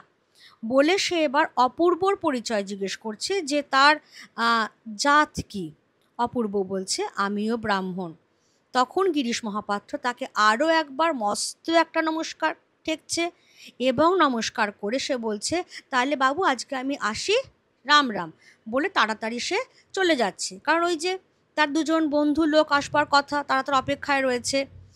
এবার এই সমস্ত কথাবার্তার মাঝখানেই রামদাস তলওয়ারকর কিন্তু একদম চুপ করে গেছেন, কারণ গিরিশ মহাপাত্রকে দেখে তারও কিছু একটা সন্দেহ হয়েছে। তিনি যখন গিরিশ মহাপাত্রকে জিজ্ঞাসা করেছেন যে, বাবুজি मैंने तो आपको ज़रूर कहाँ देखा है, কারণ এই যে বললাম সব্যসাচী মল্লিক বিভিন্ন রকম ছদ্মবেশ ধারণ করে করে, ছদ্মবেশ পাল্টে পাল্টে তিনি এক জায়গা থেকে অন্য জায়গায় ছুটে বেড়াচ্ছেন, সুতরাং সেই রকমই কোনো একভাবে রামদাস তাকে এর আগেও দেখেছে। এবারে দেখো, সব্যসাচী মল্লিক কিন্তু পুরো তৈরি, কারণ তিনি জানেনই যে এই রকম প্রশ্ন নানাভাবে নানা দিক থেকে তো আসবেই। তাই সঙ্গে সঙ্গে গিরিশ মহাপাত্র হয়েই তিনি বলছেন যে, হ্যাঁ দেখতেই পারেন, কারণ চাকরির জন্য আমাকে তো কত জায়গাতেই ঘুরতে হয়, দেখতেই পারেন। এবার সে চলে যাচ্ছে, আবার সেই উদ্গত কাশির বেগ, মানে সেটা কাশির দমক আসছে, সেইটাকে কোনো মতে সামলাতে সামলাতেই সে বেরিয়ে যাচ্ছে। ওই যে বললাম কন্টিনিউটি, আগের দিনও কিন্তু থানায় সে প্রচণ্ড কাস্তে কাস্তেই এসেছিল। অপূর্ব তখন রামদাসকে বলছে, দেখেছ, এই রকম বুনো হাঁসের পেছনেই ব্রিটিশ সরকার এবং ব্রিটিশ সরকারের মাইনে করা আমাদের দেশের পুলিশ ছুটে বেড়াচ্ছে। কিন্তু বলে সে হাসছে, কিন্তু রামদাস এখন আর সেই হাসিতে যোগ দিতে পারছে না। এখন অপূর্ব, সেও যেহেতু বিভিন্ন ঝামেলায় জড়িয়ে আছে, তাই সে অতটা লক্ষ্য করতে পারছে না, কিন্তু যদি সে লক্ষ্য করত তাহলে দেখত যে রামদাসের মন কিন্তু এই জগতেই নেই, বরং কোনো একটা অদৃশ্য দূরনিরীক্ষ সুদূর লোকে পাড়ি দিয়েছে। অর্থাৎ তার মনে মনে ভাববার চেষ্টা করছে যে যে মানুষটার সঙ্গে এই একটু আগে আমার দেখা হলো, এতগুলো কথা যে মানুষটা বলে গেল, তাকে আমি কোথায় দেখেছি। বলতে বলতেই গাড়ি ছেড়ে দিচ্ছে, তলোয়ার করো যেহেতু অন্যমনস্ক, তাই তিনি আর বেশি কথা বলছেন না, শুধু বন্ধুর সঙ্গে করমর্দন করছেন। এবার ট্রেনে কি ঘটছে দেখো। অপূর্ব প্রথম শ্রেণীর যাত্রী, তাহার কামরায় আর কেহ লোক ছিল না। সন্ধ্যা উত্তীর্ণ হইলে সে পিরানের মধ্য হইতে পৈতা বাহির করিয়া বিনা জলেই সায়ং সন্ধ্যা সমাপন করিল। সায়ং সন্ধ্যা অর্থাৎ কিনা সন্ধে বেলাকার যে আহ্নিক, সমাপন করা মানে সমাপ্ত করা। এবং যে সকল ভোজ্য বস্তু শাস্ত্রমতে স্পর্শদুষ্ট হয় না জানিয়া সে সঙ্গে আনিয়াছিল, পিতলের পাত্র হইতে বাহির করিয়া আহার করিল। জল ও পান তাহার ব্রাহ্মণ আর্দালি পূর্বাহ্নেই রাখিয়া গিয়াছিল এবং শয্যাও সে প্রস্তুত করিয়া দিয়া গিয়াছিল। অতএব রাত্রির মতো অপূর্ব ভোজনাদি শেষ করিয়া হাত মুখ ধুইয়া পরিতৃপ্ত সুস্থ চিত্তে শয্যা আশ্রয় করিল। তাহার ভরসা ছিল প্রভাতকাল পর্যন্ত আর তাহার নিদ্রার ব্যাঘাত ঘটিবে না। কিন্তু ইহা যে কত বড় ভ্রম, তাহা কয়েকটা স্টেশন পরেই সে অনুভব করিল। সেই রাত্রির মধ্যে বার তিনেক তাহার ঘুম ভাঙাইয়া পুলিশের লোক তাহার নাম ও ধাম ও ঠিকানা লিখিয়া লইয়াছে। একবার সে বিরক্ত হইয়া প্রতিবাদ করায় বর্মা সাব ইন্সপেক্টর সাহেব কটুকণ্ঠে জবাব দেয়, তুমি তো ইউরোপিয়ান নও।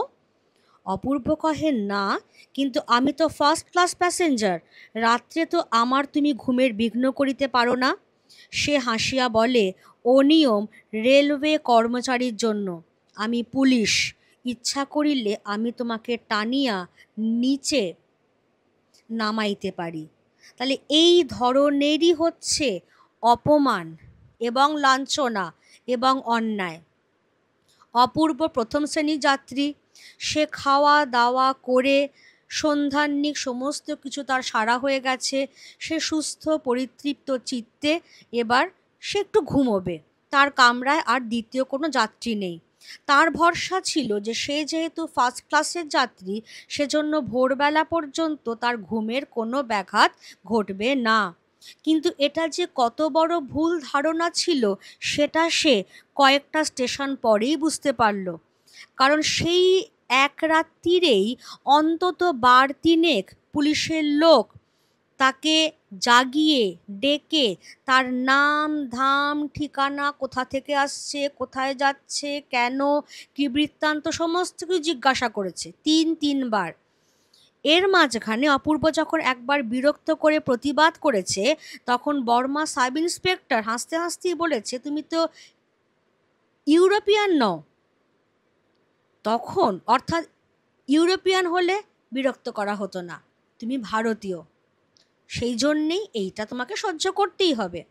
অপূর্ব বলল, হ্যাঁ মানছি আমি ইউরোপিয়ান নই, কিন্তু আমি তো ফার্স্ট ক্লাসের যাত্রী।